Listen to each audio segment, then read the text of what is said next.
हो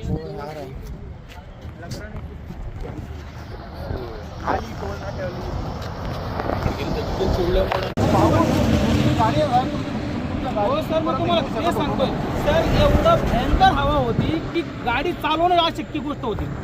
एवढं भयंकर होती नसता तिथं रोड बंद आहे, खालचे रोड सगळे बंद आहे, सगळे झाडं पडले, खंबे पडले. आम्ही झाडं गिडं बाजूला करून आम्ही बरोबर आहे. करावं लागलो. सर आम्ही बी तेच करू आलो. सर आम्ही बी तिकडनं जे टोल नाका मग आता इकडे तिकडे आलो सर. आजूबाजूला नाही साहेब झाड. याच्या आजूबाजूला झाड जे पुरा आहे त्यांना सोबतीने द्यायचं. बाबा अर्धे इकडे आपलं कसं नसतं, आपापले कामं आपापल्याला वाटून दिले असते. काम पेट्रोलिंगचं आहे, बरोबर आहे, यांना पेट्रोलिंग करत नाही. समजा काही हे तुम्ही जर बोलता ते योग्य, मी मान्य करतो गोष्टीला, असं नाही का नाही म्हणून. अरे जीवापेक्षा काही मोठे गाव साहेब. सर आता मग त्याला